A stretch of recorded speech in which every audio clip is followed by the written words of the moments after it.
জয়গুরু যোগীরাজ। অংশ নম্বর 32।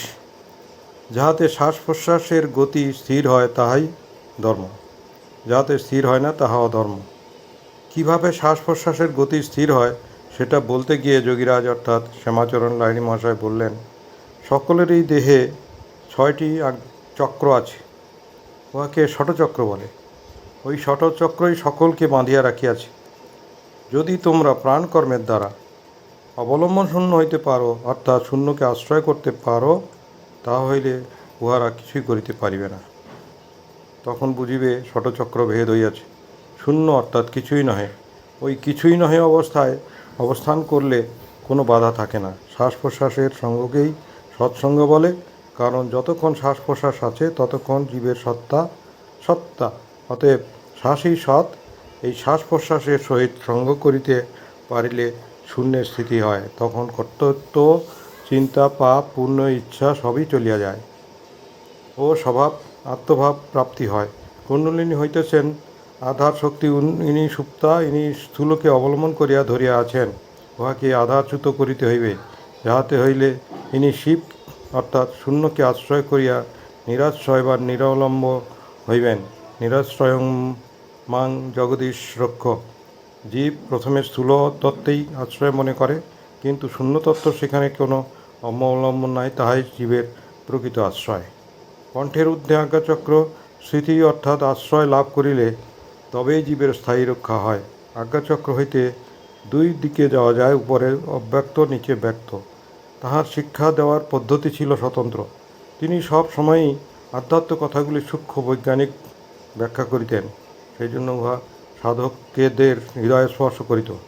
তিনি বলিতেন, যাহাতে শ্বাস প্রশ্বাসের গতি স্থির হয় তাহাই ধর্ম, এবং যাহাতে স্থির হয় না তাহা অধর্ম।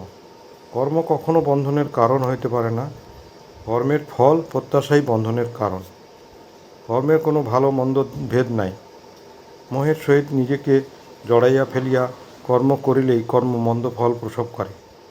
যাহাতে কূটস্থের স্থিতি হয় তাহাই শুভ, যাহাতে স্থিতি হয় না তাহা অশুভ। সাধারণ মানুষ আত্মকর্ম করে না, তাই তাহাদের ইন্দ্রিয় শক্তিগুলি অমার্জিত থাকিয়া যায়। কেবলমাত্র পাপ পুণ্যের ফল ভোগের জন্য মানবদেহ ধারণ করা হয় নাই। পাপ পুণ্যের অতীত শুদ্ধ নিষ্কাম আত্মকর্মের জন্যই এই মানবদেহ। অতএব যতদিন শ্বাসকর্ম আত্মকর্ম সম্পূর্ণ না হইবে ততদিন মানবদেহ ধারণ করিতেই হইবে। ইহার প্রয়োজন শেষ হইবে না। আত্মকর্ম সকলকেই করিতে হইবে, তাহা ইহজন্মে করো অথবা পরজন্মেই করো।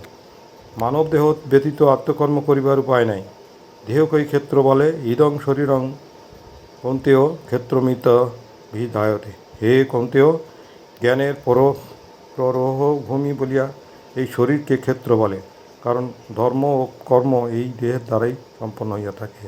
যাহা কিছু বাহ্য জগতে আছে সব কিছু এই দেহে আছে, তাই দেহকে ক্ষুদ্র ব্রহ্মাণ্ড বলা হয়।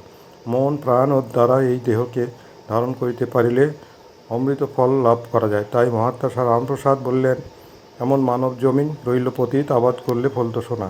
এই দেহেই পূর্ণতা প্রাপ্ত হইতে হইলে জীব শিবে পরিণত হয়। ইহা পূর্ণ করিবার জন্য যে কর্ম করা হয় তাহাই প্রকৃত কর্ম বা কর্মযোগ। যোগী আত্মকর্ম প্রবৃত্ত হইলে সেই কর্মের প্রভাব তাহার সংঘাতগুলি ক্রমশ চলিয়া যায়। আত্মকর্মের কখনো গতিরোধ হয় না, এবং আত্মকর্মের দ্বারা একবার দেহাতীত অবস্থা প্রাপ্ত হইলে জন্ম মৃত্যু ও কালের অতীত হইয়া যায়। এই দেহই ধনু, শ্বাস তীর। এই তীর ধনু যিনি চালনা করেন তিনি আত্মারাম। সেই রাম অবিনাশী। তিনি 10 ইন্দ্রিয় বিশিষ্ট এই দেহরূপ রথের ভিতর অবস্থান করেন বলিয়া তিনি দাশরথী।